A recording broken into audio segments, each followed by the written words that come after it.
জয় Nitai, good evening, Radhe Radhe বন্ধুরা। এখন আমরা চলে এসেছি ঘুষিপাড়া জয়ারের মন্দির মধ্যে আমাদের আশ্রমে। এখন আশ্রম কি সুন্দরভাবে সাজুগুজু করেছে, কেন বলে তো এখন কয়দিন ধরে ব্যাপী ভাগবত পাঠ শুরু হবে। স্বয়ং বৃন্দাবন থেকে কিছু মহারাজ এসেছে, এখানে ভাগবত পাঠ হবে, যাত্রাপালা হবে, ভোগ হয়, কত কি হয় এই আশ্রমে যেন সারাক্ষণ কিছু না কিছু প্রোগ্রাম লেগেই থাকে। আর এত সুন্দর এই রাস্তাটা এখন নতুনভাবে হয়েছে। আগে আশ্রম থেকে রাস্তা থেকে আশ্রম দেখা যেত, এইটা হচ্ছে পুরনো গেট, আর এদিকটা হয়ে গেছে নতুন গেট। এটা দিয়া যেতে হয় না, কারণ কিছু মানুষজন আশ্রমের সামনে এত খারাপ, কখন টয়লেট করে দেয়, নোংরা ফেলে দেয়, তাই আশ্রম থেকে দেখো সুন্দর করে একটা গেট বানিয়ে দিয়ে এত সুন্দর সেজেছে না। আর এত সুন্দর চৈতন্য মহাপ্রভুকেও সাজিয়েছে, গেটটাকেও এত সুন্দর সাজানো গুছানো হয়েছে। আর এদিকে আমাদের শ্রীকৃষ্ণ বাবুর সমস্ত বচপন থেকে বড় পর্যন্ত সমস্ত রূপগুলো এখানে তুলে ধরেছে। এটা হচ্ছে আমাদের শীতল দাদু, দাদুরও সব আছে।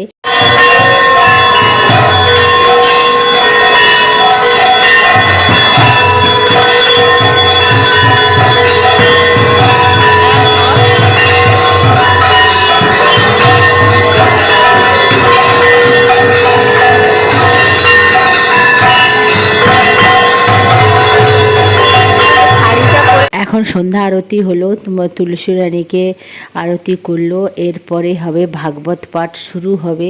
আর যিনি হচ্ছে তুলসী রানীকে হচ্ছে আরতি করলো, উনি হচ্ছে বৃন্দাবন থেকে এসছে মহারাজ। আর শ্রীকৃষ্ণের সমস্ত রূপ এখানে তুলে ধরেছে। আর ভাগবত পাঠের কারণ হচ্ছে যে দাদু, শীতল দাদুর হচ্ছে আজ আবির্ভাব দিবসের উপলক্ষে এই সব আয়োজন করা হয়েছে কতদিন ধরে। এখন এই যে ভাগবত পাঠ শোনা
দিন পরে এসেছি, সংসার থেকে মুক্তিই পাচ্ছি না। মন চাইলে প্রাণ চায় না, প্রাণ চাইলে মন চায় না, কারণ দূরও হয়ে গেছে। আর আসতে হলেই এখানে যখন এই সব ভাগবত পাঠ হয় না, মাঝখানে উঠে যেতে বিরক্তি লাগে, যতক্ষণ না শেষ হয়। কি করব, সংসারের জন্য চলে যেতে হয়। তাই অনেক দিন পরে মা এসেছিল বলে তাই এসছে।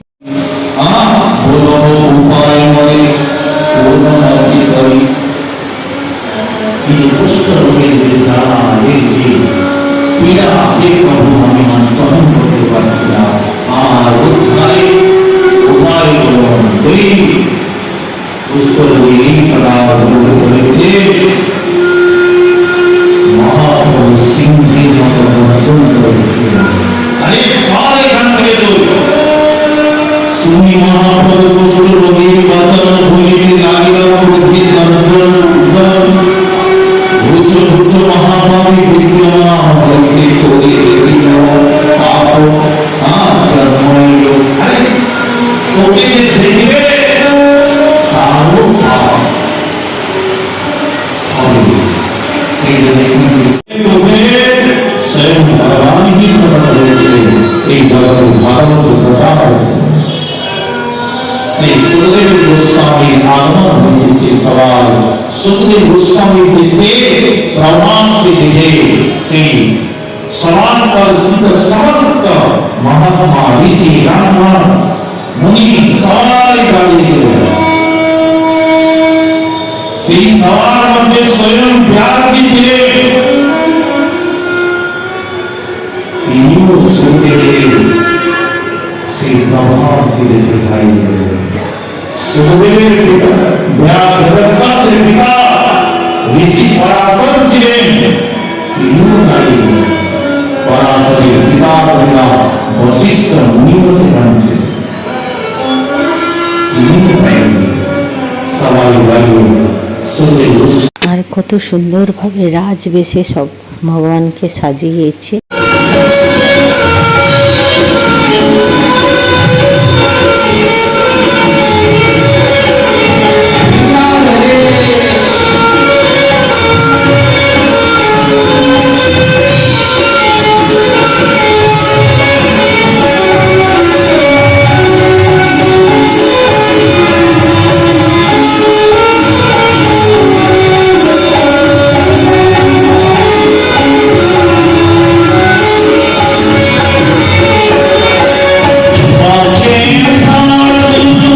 আমরা এখন বেরিয়ে পড়েছি, এখন গেটের সামনে বেরিয়ে এসেছি। রাস্তার ধারে দাদা ওপাশে গেছে গাড়ি আনতে, কারণ বৃষ্টি ঝড় হচ্ছে, তাই চলে যাব। মা বসতে নারাজ, এখন 8:30টার মতন হয়ে গেছে, আবার রাতে রান্নাবান্না আছে, এতটা যেতে হবে, তাই বললো যে চলে যাই। চলো, ওই জন্য বললাম না প্রথমে যে আসতে ইচ্ছে করে না গেলে।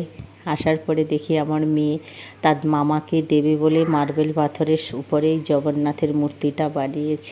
আসার পরে আমি যে মা আর বাচ্চাগুলো খাবে চাউমিন আর ম্যাকারনি একসঙ্গে সবজি দিয়ে সুন্দর করে একটা ঝাল ঝাল করে একটু চাউমিন বানিয়ে দিলাম। চাউমিন খাবে, দাদা ভাত খাবে, বড়মশাই রুটি খাবে, আমাদের সবার আলাদা আলাদা খাওয়া দাওয়া। আর চাউমিনটা যা টেস্ট হয়েছিল না টেস্ট করলে তোমরা বুঝতে পারবে না, এত সুন্দর টেস্টি হয়েছিল। আর যে কথাটা বলছিলাম যে আশ্রমে গেলে সত্যি আমার আসতে ইচ্ছে করে না, আর ভাগবত পাঠ শুনতে আমার খুব ভালো লাগে। আর রাতে আমাদের প্রচুর গরম পড়েছে বলে দাদা বলেছিল, আর উড়িষ্যাতে না সবাই এই গরমের সময় পান্তা ভাত খায়, একদম সাজু পান্তা ভাত, এই যে আলু ভাজা, শসা, বড়া আর কাসুন্দি চানাচুর দিয়ে পান্তা ভাত। বন্ধুরা, দুবার তোমাদের সামনে চলে এসেছি। সেই বিকাল থেকে ভিডিওটা স্টার্ট করেছি। সন্ধ্যের সময় আশ্রমে গেছিলাম, মা আসলেই যাওয়া হয়। আগে যেরকম প্রচুর যেতাম, তখন কাছাকাছি থাকতাম, এখন এত দূরে হয়ে গেছে আর এদের ছেড়েও যেতে ইচ্ছে করে না একা। তখন দিদি থাকতো, চলে যেতাম, মা আসলে চলে যেতাম। এখন মা এসেছে, চন্দন যাত্রা আর ভাগবত পাঠ চলছে, প্লাস দাদুর হচ্ছে আবির্ভাব দিবস ছিল, তাই উপলক্ষে কয়দিন হচ্ছে ভাগবত পাঠ চলছে, 56 ভোগ হবে, খাওয়া দাওয়া হবে, কত কী হবে। আর আজকের আমরা তাই গেছিলাম ভাগবত পাঠ শোনার জন্য, প্লাস হচ্ছে মা আসলে একবার দেখা করতে যায়। আর আমার মাসির ছেলে এসেছিলো, তাকে একটু আশ্রমটা ঘুরে দেখাবে বলে গেছিলাম। তো গিয়ে তো একটুখানি বসার পরেই দেখি না বৃষ্টি শুরু হয়ে গেছে, তাই আবার 8:30টার দিকে চলে আসলাম। জেলে আমার এরকম উঠতে ইচ্ছে করে না। তারপরে আবার শুনলাম যে যাত্রা হবে গুরুদেবের, লাস্টের দিনে যাত্রা হবে, সেটাও যদি যাই তোমাদের সাথে অবশ্যই শেয়ার করবো। আবার গুরুদেব খুব যাত্রা করছে, সেটাও তোমাদের শেয়ার করবো। যাত্রা মানে তো আর এমনি যাত্রা হয় না, তারা ভগবানের কৃষ্ণেরই লীলা করে, সেটা শেয়ার করব। আর আজকের যতটা পেরেছি ভাগবত পাঠ শুনেছি ততটাই তোমাদের সাথে শেয়ার করলাম। জানি না তোমাদের ভালো লাগবে কিনা, ভালো লাগলে লাইক শেয়ার কমেন্ট করে দিও। আসার পরে মাদের চাউমিন করে দিলাম, আর আমরা গরম প্রচুর পান্তা ভাত খেয়েছি, আর ভালো লাগছে না, ঠান্ডাটা এখনও ঠিক হচ্ছে না। আর তারপরে আবার শুনছি কয়েকদিন পরে ঝড় বৃষ্টি হবে। তাহলে এখনকার মতন tata, bye bye, good night, শুভরাত্রি। আবার একটা নতুন ব্লগে দেখা হচ্ছে।